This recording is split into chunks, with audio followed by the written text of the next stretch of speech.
Bom dia, meus amados irmãos, que a graça e a paz de Jesus seja com a sua vida mais uma vez. Que bom poder voltar a estar compartilhando uma pequena porção da palavra de Deus contigo, com a sua família que está aí reunida. Louvamos a Deus por mais esse final de semana, por tudo aquilo que Deus tem nos proporcionado. Apesar desse momento, essa situação de pandemia, acredite, nós não devemos murmurar, não cabe a nós buscar entender o porquê das coisas, o que cabe a nós fazermos nesse momento exatamente é confiar de que toda essa situação está nas mãos de Deus. E por isso eu te convido nesta manhã a estudarmos a lição número 7 da revista que fala sobre a vida, sobre o ministério do apóstolo Paulo, tudo aquilo que ele pregou. E eu quero ler dois textos da palavra de Deus contigo, ambos registrados no livro, na carta de Paulo aos Romanos, capítulo 3, versos 23 e 24, e capítulo 6, versos 16 ao 22, textos bastante conhecidos. Romanos 3, versos 23 e 24 diz assim: Porque todos pecaram e destituídos estão da glória de Deus, sendo justificados gratuitamente pela sua graça, pela redenção que há em Cristo Jesus. Romanos capítulo 6, versos 16 ao 22. Não sabeis vós que a quem vos apresentardes por servos para lhe obedecer, sois servos daquele a quem obedeceis, ou do pecado para a morte, ou da obediência para a justiça? Mas graças a Deus, que tendo sido servos do pecado, obedecestes de coração a forma de doutrina que fostes entregues. E libertos do pecado, fostes feitos servos da justiça. Falo como homem, pela fraqueza da vossa carne, pois que, assim como apresentastes os vossos membros para servirem à imundícia e à maldade para a maldade, assim apresentai agora os vossos membros para servirem à justiça para a santificação. Porque, quando eres servos do pecado, estáveis livres da justiça. Eis que fruto tinhas, então, das coisas de que agora vos envergonhais? Porque o fim delas é a morte. Mas agora, libertos do pecado e feitos servos de Deus, tendes o vosso fruto para a santificação e, por fim, a vida eterna. Amém, meu amado? O preço do resgate, esse é o tema da lição número 7 da revista Palavra e Vida, que fala sobre a vida e a vida do apóstolo Paulo, né? Não só a vida dele em si, mas daquilo que ele pregou, da doutrina, da palavra de Deus que ele pregou às igrejas, aos pastores e a todos aqueles que estiveram junto dele naquela ocasião. E uma das coisas que Paulo fala bastante nessa carta aos Romanos não tem sido, infelizmente, a mensagem da igreja cristã do século XXI nesses últimos tempos. A igreja de Cristo ela tem falado sobre prosperidade, sobre tudo aquilo que Deus faz ou pode fazer. A igreja de Cristo ela tem falado de vitória, tem trazido uma mensagem de vitória, e de fato nós somos vitoriosos. Paulo diz nessa mesma carta que somos mais do que vencedores. A igreja de Cristo, ela tem trazido aos ouvidos daqueles que estão lhe dando atenção, uma mensagem de cunho de autoajuda, muitas vezes. E quando a gente olha para os homens de Deus lá do Velho Testamento, os profetas, quando a gente vai para o Novo Testamento e olha também para os homens de Deus, os escritores bíblicos, a mensagem bíblica em geral, a gente olha para a mensagem de Jesus Cristo, que é o nosso maior exemplo em todas as coisas, a gente percebe que um dos temas mais abordados por esses homens de Deus e mulheres de Deus também é o resgate, o preço do resgate. E isso, infelizmente, a igreja não tem mencionado, a igreja não tem pregado. Quando muito a igreja, e eu estou generalizando, obviamente, a igreja tem falado acerca desse tema nas datas propícias, Páscoa principalmente. A igreja costuma falar a respeito.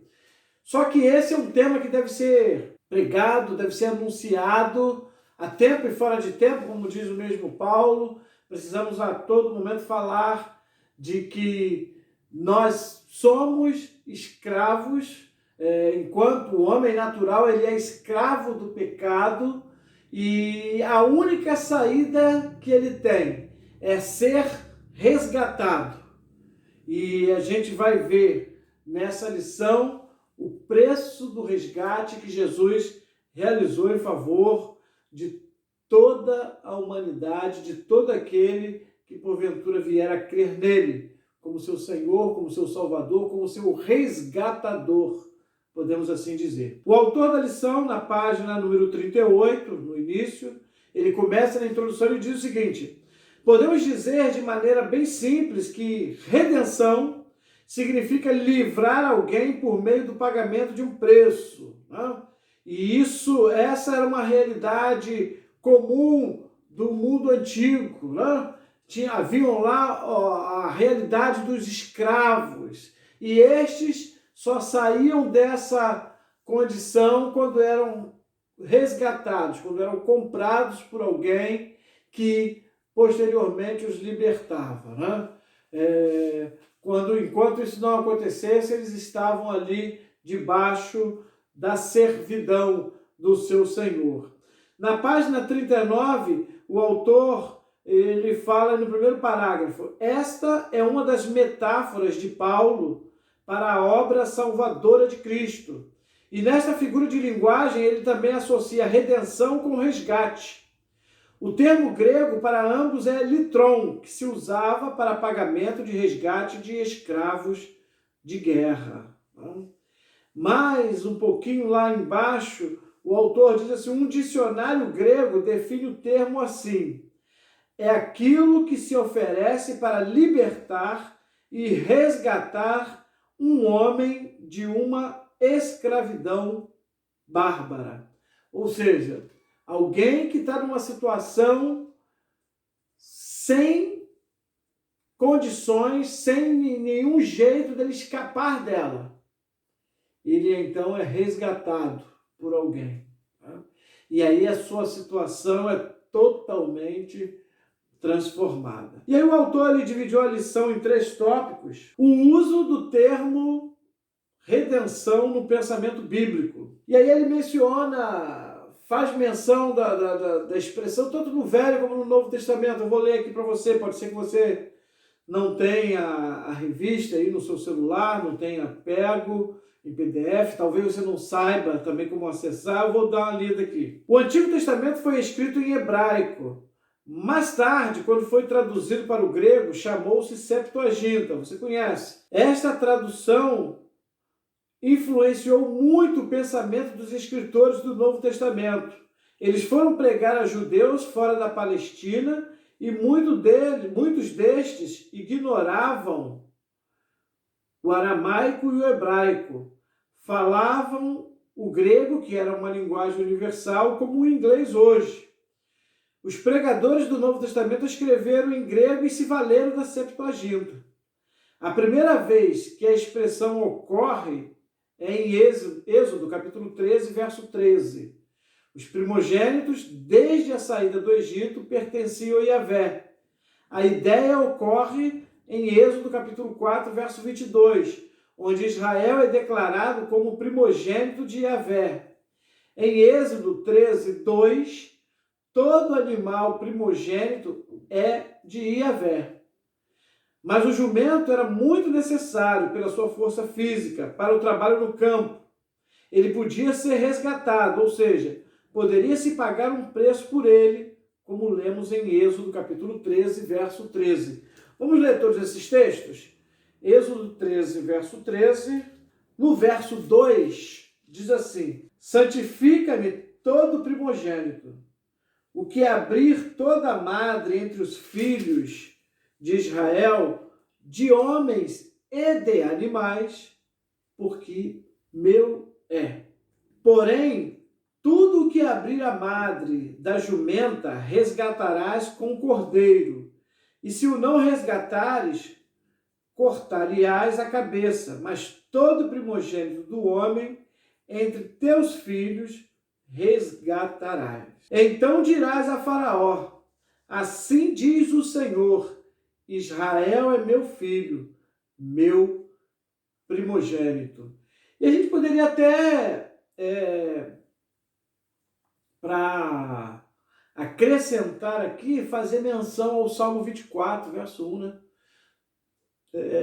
Do Senhor é a terra, a sua plenitude, o mundo e todos aqueles que nele habitam. Né? Tudo pertence ao Senhor. No segundo parágrafo, o autor faz menção aí no capítulo 21, aí do livro de Êxodo. Êxodo, capítulo 21, verso 28 ao 30. Vou ler primeiro o texto dessa vez e depois ler ali o comentário dele. Êxodo, capítulo 21, verso 28 ao 30. E se algum boi escornar homem ou mulher, que morra, o boi será apedrejado certamente, e a sua carne se não comerá, mas o dono do boi será absolvido. Mas se o boi dantes era escornador, e o seu dono foi conhecedor disso e não o guardou, matando homem ou mulher, o boi será apedrejado, e também o seu dono morrerá. Se lhe for imposto o resgate, então dará como resgate da sua vida tudo quanto lhe for imposto. E aí o autor menciona a respeito desse texto. A segunda ocorrência surge em Êxodo 21, verso 28 ao 30, que é esse texto que a gente acabou de ler. Como não era um homicídio doloso, o dono do boi podia pagar um valor para redimir a sua vida ameaçada. O princípio da lei mosaica era vida por vida, e ele, para não ser morto, pagaria um preço. Aqui é pagar um preço para ter vida. A pessoa era culpada, mas pagava um preço e se livrava da condenação. Aí o autor menciona um outro texto, um pouquinho mais à frente, Êxodo capítulo 30. Êxodo capítulo 30, verso 12 somente. Quando tomares a soma dos filhos de Israel, conforme a sua conta, cada um deles darás ao Senhor o resgate da sua alma, quando os contares, para que não haja entre eles praga alguma quando os contares. Reaparece mais uma vez a ideia, agora com o sentido de cobertura. Os israelitas eram recenseados temporariamente, provavelmente, para se dispor deles em algum serviço oficial. Pagariam um resgate, um valor por isso, uma taxa, uma espécie de imposto, pelo direito de serem do Senhor. Olha que coisa interessante, né? Enquanto muitas pessoas não querem pertencer ao Senhor, os israelitas, diante dessa situação, a ideia era pagar um preço para pertencerem a Deus, para serem escravos do Senhor. Olha como é importante, como é valioso, né? A ideia, né? de quão valioso é ser servo de Deus, ser servo do Senhor. Você que não é um servo do Senhor ainda, esteja certo. Se você não é servo de Deus, você é servo de alguém ou alguma coisa. E aí a pergunta que não quer calar é para onde esse alguém ou essa alguma coisa vai estar direcionando a sua alma. Queria que você pensasse nisso. Com o tempo, a palavra, tanto no grego, litron, como no latim, redimo, passou a ter a ideia de um preço pago para comprar um escravo ou um cativo, tornando-o livre. Pagava-se um preço, resgate, pela redenção, a liberdade do cativo. Em Hebreus 11:35, o termo grego ocorre e é traduzido pela versão revisada como livramento. Vamos ver como é que está aqui na minha versão aqui. Hebreus 11:35. As mulheres receberam pela ressurreição os seus mortos. Uns foram torturados, não aceitando o seu livramento, para alcançarem uma melhor ressurreição. Continuando aqui, ele vai dar a explicação desse texto. Os heróis da fé preferiram não ser livrados, mas esta é a ideia: livramento mediante pagamento. E quantos servos, né, Diego? Eu falei antes daí a respeito da questão da mensagem que a igreja, né, em geral, ela tem pregado, uma mensagem triunfalista, né, uma mensagem de vitória nesse mundo, uma mensagem que não está exatamente de acordo com a palavra de Deus. Não que Deus não possa nos dar determinadas vitórias, eu creio que Deus pode todas as coisas. A Bíblia diz muito além daquilo do que pedimos ou pensamos. Mas a grande vitória do homem está nessa que os heróis da fé abraçaram, né? Eles abriram mão de terem os seus corpos físicos livres da perseguição religiosa que havia na ocasião, para alcançarem uma melhor ressurreição, que é essa ressurreição da nossa alma.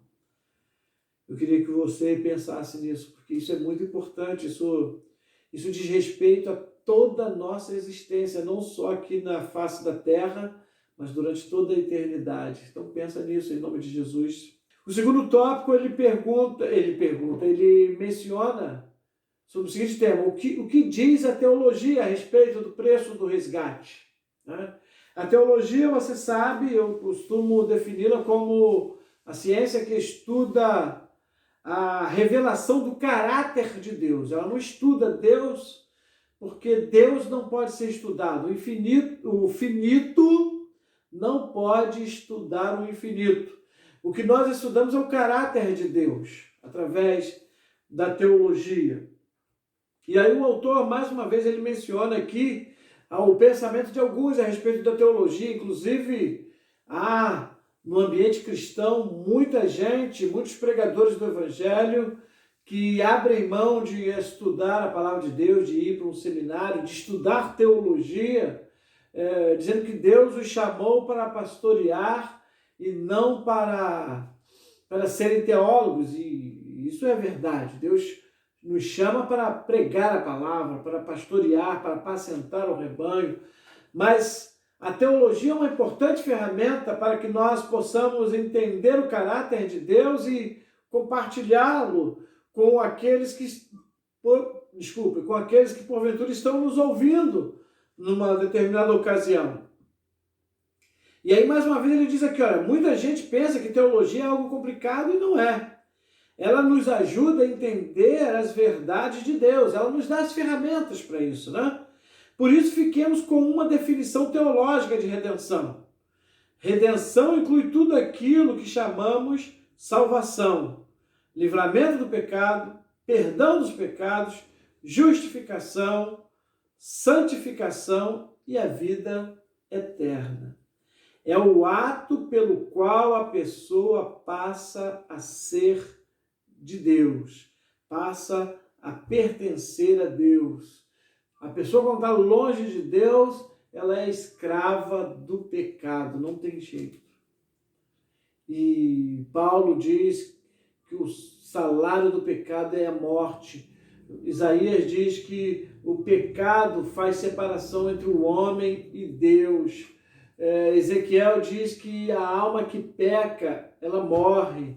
Deus também diz através de Ezequiel que ele não tem prazer da morte, na morte daquele que morre por conta do pecado.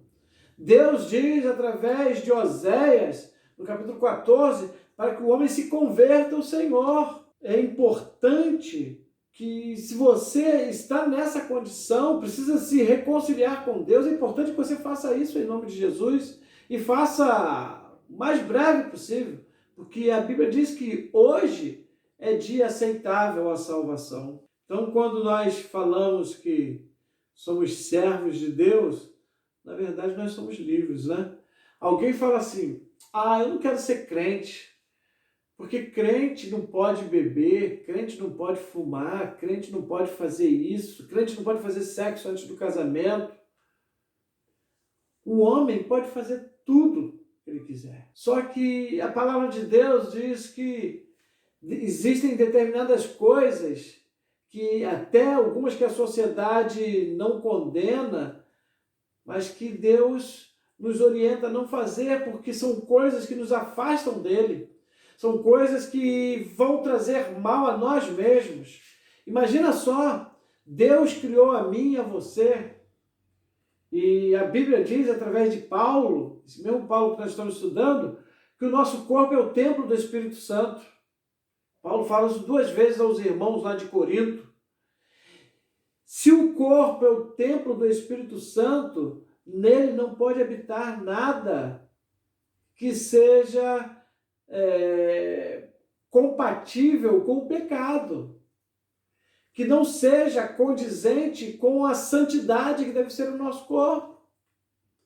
E aí por isso que nós, cristãos, sexo pra gente é só após o casamento.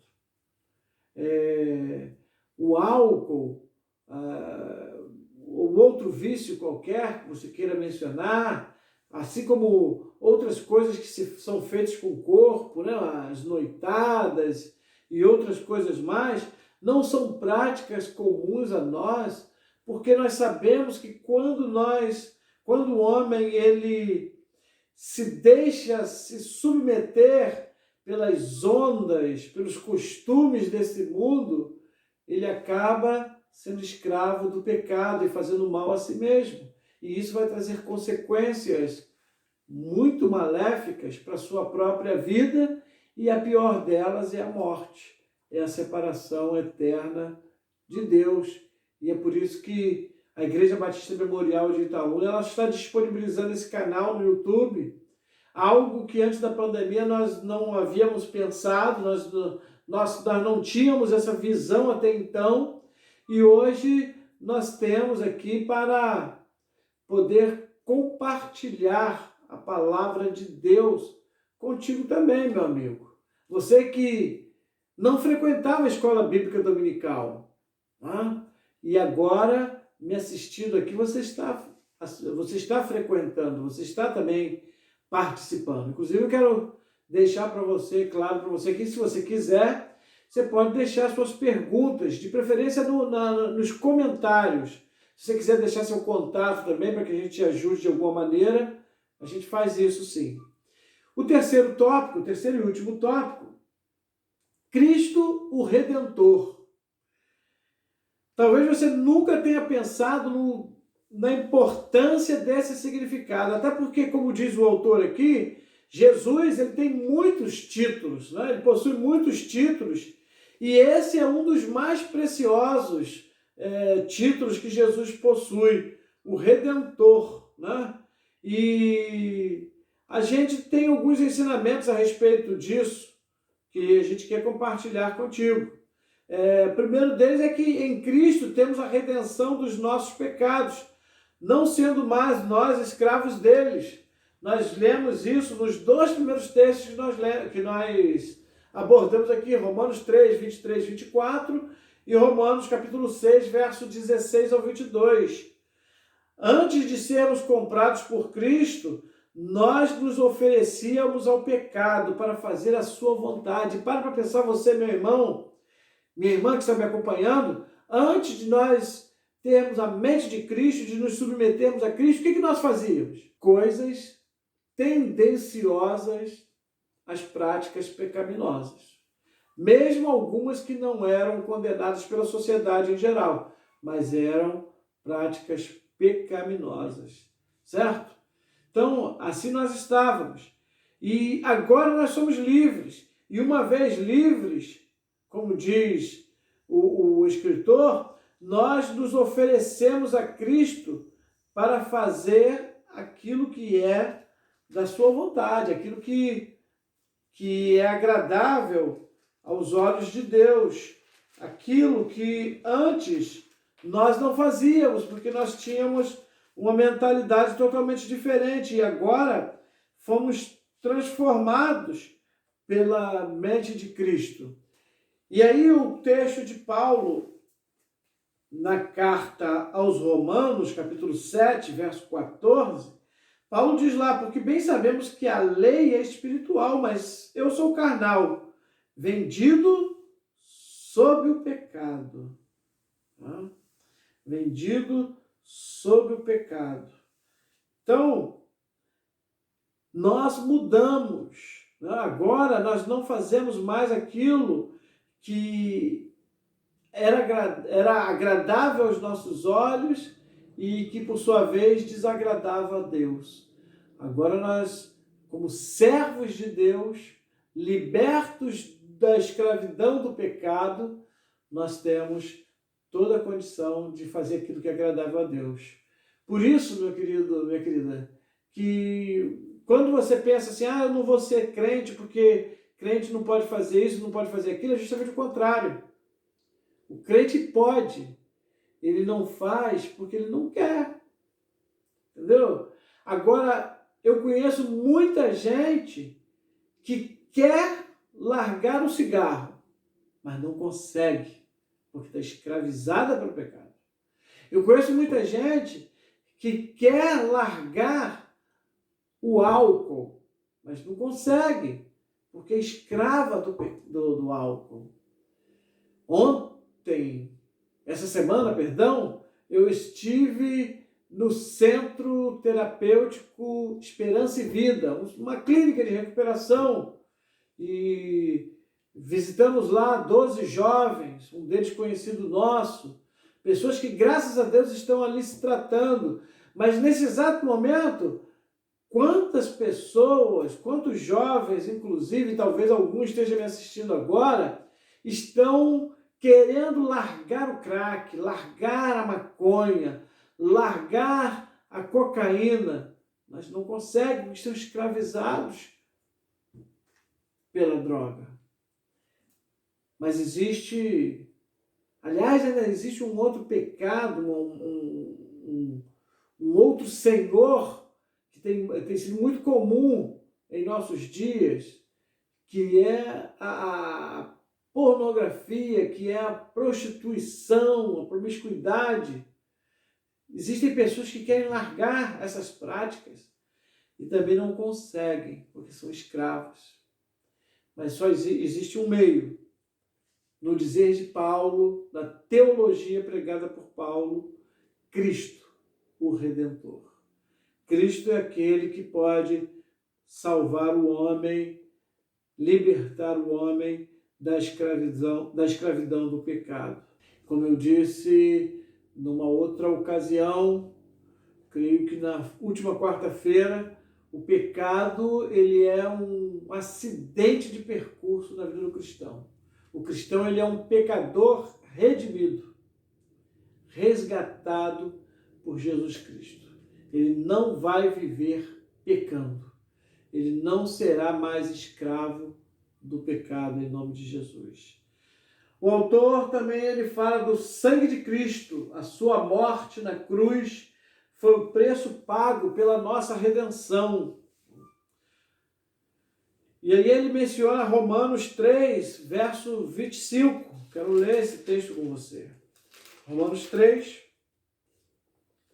verso 25. Ao qual Deus propôs para propiciação pela fé no seu sangue, para demonstrar a sua justiça pela remissão dos pecados dantes cometidos sob a paciência de Deus.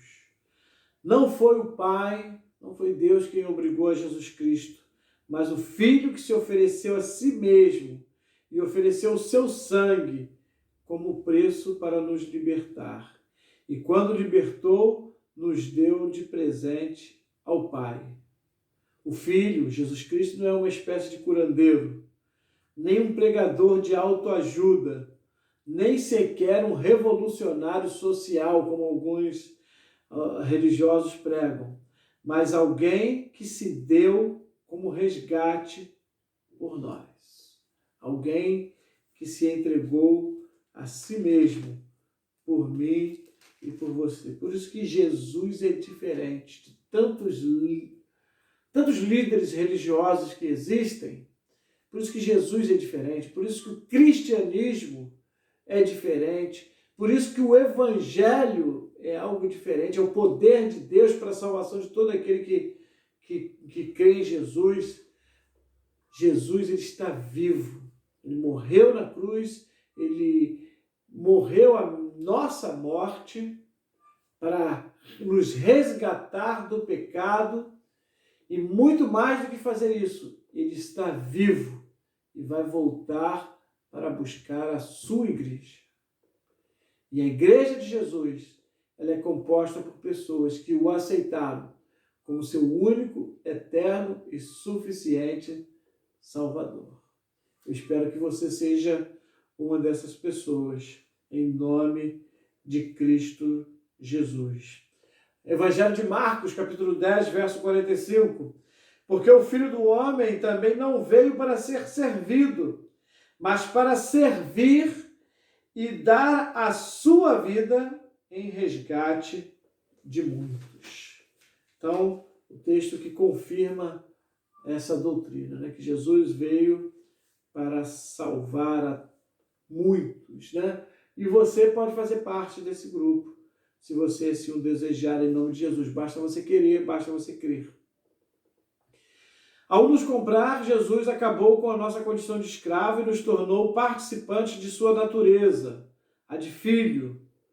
Ele nos tornou seus irmãos, na linguagem do autor de Hebreus, pois passamos a ser filhos do Pai.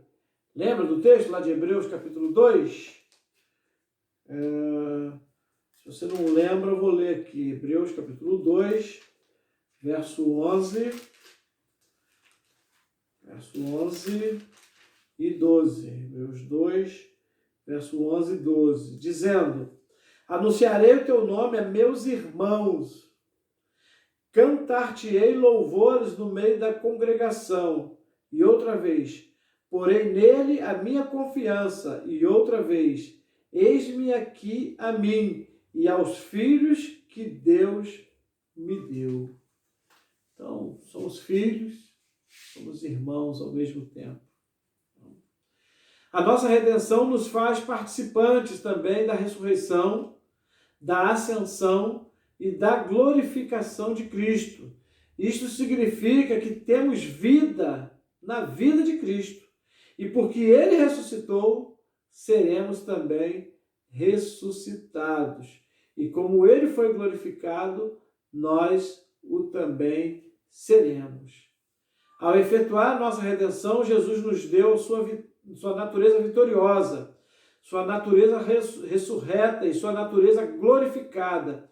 E estas duas últimas nós receberemos no tempo apropriado.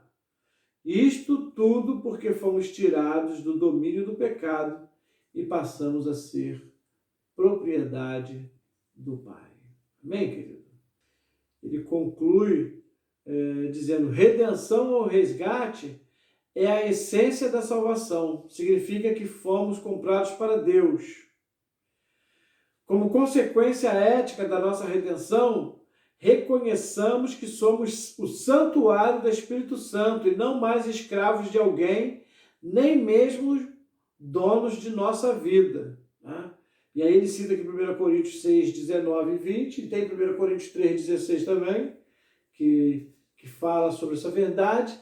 E tem o texto de Salmos 24, verso 1, que eu também mencionei anteriormente, que diz que todos nós pertencemos a Deus. Nossa vida pertence a Deus, nosso corpo pertence a Deus. Sendo assim, a gente tem que administrar esse corpo de maneira a glorificar o nome do Senhor, conforme diz Paulo em 1 Coríntios 10, 31. Somos do Senhor. Aquele que está em nós, o nosso dono atual, é maior que o dono antigo. Nada de transigir com o pecado, nada de flertar com o pecado. Já que fomos libertados, lembremos de Gálatas 5, verso 1. Para a liberdade, Cristo nos libertou. Permanecei, pois, firmes e não vos dobreis novamente a um jugo de escravidão. Amém, queridos? Deus abençoe aí a sua vida, seu coração. Próxima lição está lá na página 42, lição número 8, Cristo, presente de Deus para o mundo. E certamente vai ser uma lição de grande relevo espiritual que vai abençoar muito as nossas vidas, nossos corações. Talvez você pense assim, poxa, mas Jesus, o presente de Deus, Jesus, a mão amiga de Deus, como nós estudamos agora, o preço do resgate, são lições que servem para fortalecer a nossa fé. São lições que servem para nos firmar nos trilhos da palavra de Deus. Porque se nós não estudarmos a palavra de Deus frequentemente, revermos coisas que talvez você e eu digamos assim, isso eu já sei, a gente pode incorrer no erro de fazer como muitos infelizmente estão fazendo. E aí para os caminhos da teologia da prosperidade, a teologia da libertação e tantas outras teologias que surgiram aí ao longo dos tempos e que falam de Jesus, falam de Deus, mas que de alguma maneira ou outra Jesus não é o centro de todas as coisas. Que Deus assim abençoe sua vida, Deus abençoe seu coração. Deixa, como eu falei anteriormente, deixa lá nos comentários aqui embaixo, deixa aí a sua dúvida para que a gente possa tirar posteriormente, tá bom? Se você não é inscrito ainda, se inscreva no canal. Você que já é inscrito, curta o vídeo. Você assim fazendo, você vai fazer com que outras pessoas tenham acesso, já que o YouTube vai compartilhar esse vídeo com outras pessoas. Eu quero orar por você, eu não orei no início, eu quero orar por você, finalizando esse momento, e deixando desde já um abraço aos irmãos da Igreja Batista Memorial de Itaúna, aos irmãos da Igreja Batista em Jardim Progresso, você que é membro de outra igreja, inclusive de outra denominação, não importa, seja muito bem-vindo, bem-vinda. Você, meu amigo, minha amiga, que dedicou momentos preciosos aí do seu tempo, me ouvindo, ouvindo uma porção da Palavra de Deus, olha, muito obrigado mesmo. E eu quero te convidar para logo mais à noite, às 19h30, você estar participando do culto conosco, vamos estar falando sobre família e quem sabe esse é um momento que Deus vai usar para abençoar a sua família em alguma área, alguma necessidade que ela está precisando, tá bom? Deixe seu pedido de oração também aí embaixo nos comentários. Vamos orar. Pai, em teu nome nós agradecemos por ter enviado seu Filho Jesus. Muito obrigado pelo preço que Jesus pagou na cruz do Calvário para resgatar a mim e a tantos outros, ó Pai, que reconhecemos a Ti como Senhor e Salvador das nossas vidas. Nós Te louvamos por isso, pela convicção que vai no fundo dos nossos corações, que o dia que nós partirmos deste mundo, seja por velhice, seja por uma enfermidade como essa que nós estamos, essa pandemia que estamos vivenciando nesse momento, seja por algum acidente, não importa, nós temos a plena convicção que estaremos durante toda a eternidade ao teu lado, onde estaremos junto aos anjos e aos nossos irmãos em Cristo, adorando ao Senhor de maneira perfeita, ó Pai, algo que não nos é possível nesse momento.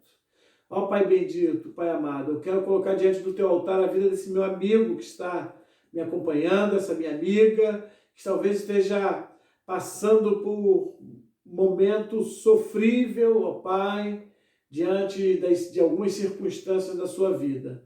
Toma, ó Pai, essa pessoa diante do teu altar, toma a sua família também, supre todas as suas necessidades, ó Pai, sobretudo as necessidades espirituais que cada um tem. Abençoa a vida dela. Abençoa a nossa igreja de maneira geral.